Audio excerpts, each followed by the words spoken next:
Bonjour à tous, c'est Franck et Super Panda. Salut. De retour des États-Unis.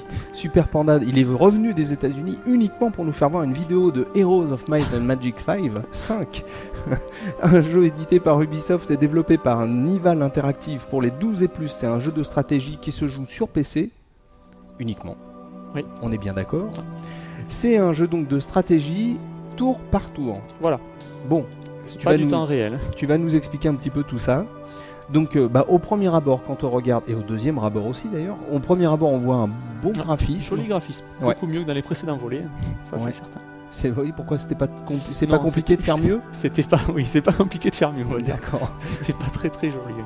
Alors, toi, qu'est-ce que t'en as pensé un petit peu de ce Heroes, ce nouvel opus de Heroes? J'en ai pensé beaucoup de bien en fait. Ah ouais? Ouais. C'est vraiment très très très bon.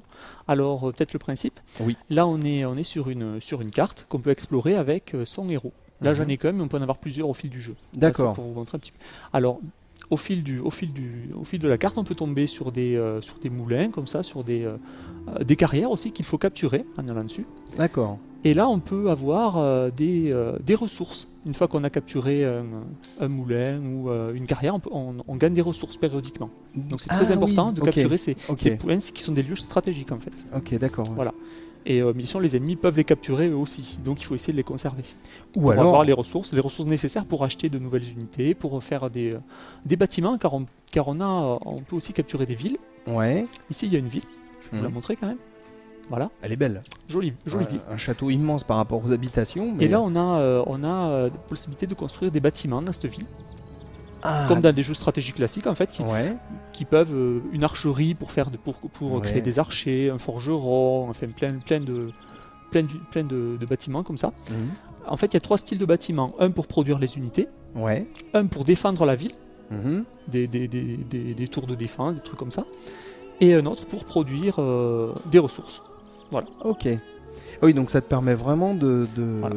Ah, ok, d'accord. Là, on revient à la vue générale. Et donc... Et bien sûr, pendant le jeu, c'est pas un jeu pacifique, on peut rencontrer des ennemis. Des ennemis qu'il va falloir battre, évidemment. Bon, là, c'est un spectre. J'ai vu que c'était un spectre. Déjà, j'ai peur. Voilà. Alors là, j'ai mis, vous voyez, le combat automatique. C'est-à-dire que ça passe directement au résultat du combat. Vous pouvez aussi paramétrer en faisant vous-même le combat. Et ce qui est intéressant aussi, c'est que même si vous mettez un combat automatique, vous pouvez refaire le combat en cliquant ici. C'est-à-dire que là, si je clique ici, je vais être transporté dans le combat pour le refaire si je ne suis pas content du résultat. Voilà. Si je suis pas content du résultat, c'est sympa ça. Alors là, on voit mes unités que l'on peut placer sur le champ de bataille, un petit peu comme dans un jeu d'échecs en fait. On place ses pions au début du combat.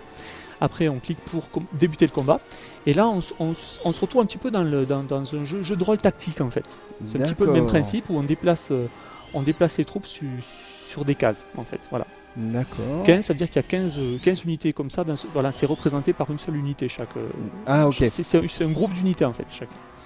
Voilà, là, on place chaque type d'unité. Et c'est au tour par tour, évidemment. Donc là, c'est à moi de jouer, et après, ce sera au tour de l'ennemi de jouer. C'est ça le principe. Là, je vais l'attaquer directement puisque cette unité peut se déplacer beaucoup plus. C'est un... Voilà. Ah oui, là, et on a le héros qui reste au fond. Ouais, et qui dirige, qui prend pas de risque. En fait, il peut déclencher des attaques spéciales comme des sorts. Il a des attaques spéciales comme des sorts, des compétences spéciales pour soigner, voilà. Et on peut gagner ces compétences spéciales en gagnant de l'expérience. À la fin du combat, on aura gagné de l'expérience. Ah oui, d'accord. Donc le héros gagne de l'expérience et il peut acheter. Voilà, on voit les effets des attaques. Ah, c'est pas mal. C'est assez bien fait. En fait, c'est très tactique. Il faut vraiment réfléchir au positionnement de ces unités. C'est pas du tout comme Age of Empires 3 où on y va avec un groupe et on y va direct. Là, c'est beaucoup plus tactique. En avant-vent. Là, c'est beaucoup plus tactique. Voilà, on choisit bien ces unités. Voilà, là, j'ai gagné. J'ai même pas eu besoin d'utiliser des pouvoirs spéciaux. Non, juste, tu lui es rentré dans le nez. Nickel. Parfait. Ah oui, donc c'est bien sympa l'histoire du combat automatique si on n'a pas envie de... Voilà, si on a envie de se concentrer sur la carte, voilà. Et c'est aussi pratique pour, si on a une grosse supériorité, si on a une armée de plusieurs centaines d'unités contre un un petit groupe d'ennemis, ça n'a aucun intérêt de faire le combat en fait. Oui, oui, oui, C'est pour d'accord. le passer vite, quoi, pour passer à autre chose. En revanche, les combats de plus grande envergure, on peut les faire à la main, on va dire. C'est plus intéressant. C'est vachement sympa parce que Ouais, le jour où ouais, t'es pas en jambes, et ben hop, tu zappes les combats. Le jour où t'as envie de te mettre un peu plus Voilà. sur le nez, tu. Il y a vraiment. C'est ces deux vraiment bien, possibilités. ouais. C'est vraiment bien. Donc nouvelle opus intéressant Ouais, au vraiment moins à ce très niveau-là. très intéressant. Ouais. Alors comme Alors- d'habitude, je vais saouler tout le monde, mais c'est vrai qu'il y a une très très belle musique. Oui, vraiment. Ah, merci. Ça, Merci. c'est vrai que je suis Ah, d'accord avec toi. Il y a vraiment certains thèmes qui donnent même des frissons, quoi. C'est Ouais, c'est vraiment très très bien foutu. vraiment intéressant à ce niveau-là, graphique intéressant. Ouais. Le jeu, moi je suis encore sur, je suis encore sous le coup Le de jeu ce que qui tu viens de permet, me faire voir. Le tour par tour permet d'une petite réflexion quand même, de Mm. bien réfléchir à son positionnement, au pouvoir qu'on va utiliser. Ça, c'est quand même assez intéressant. Et il y a aussi un multijoueur évidemment. Multijoueur, on peut jouer à 8 à tour de rôle sur le même PC, puisque Ouais. c'est un jeu tour par tour, donc ça s'adapte très bien à ça. Ouais. Ou alors en LAN évidemment, ou sur internet. Eh ben, dis donc, c'est il y a plein de choses là-dedans. Hein. Alors vous voyez là, des créatures qui s'enfuient devant mon armée. Ah Je peux ou les poursuivre pour les tuer, Ouais. ce qui donnera lieu à un combat, ou les laisser. On va les laisser, puisque. Oh, tu es bon et tu es magnanime. Oui, allez. Tu es magnanime aujourd'hui. J'ai une bonne humeur aujourd'hui. Tu es de bonne humeur. Aujourd'hui, tu n'es pas chafouin. Voilà. Il y a des trésors aussi à ramasser, là, vous voyez, Ouais. Ah, mais qui dit trésor Qui sont- dit sûrement qu'il y en a qui sont vont- gardés. Eh bien oui. Victoire.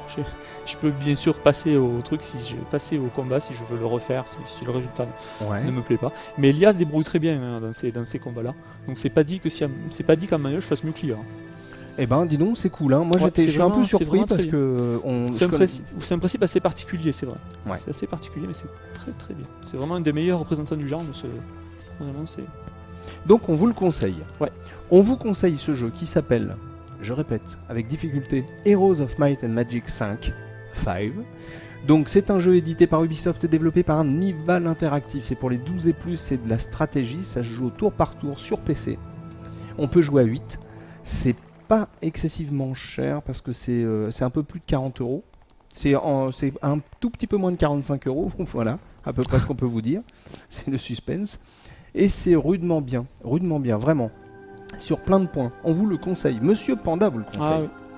Et ben en attendant, on vous dit merci beaucoup d'avoir regardé cette vidéo et à très bientôt. Ciao, salut à tous. Allez, ciao. On va peut-être finir sur une vidéo de combat.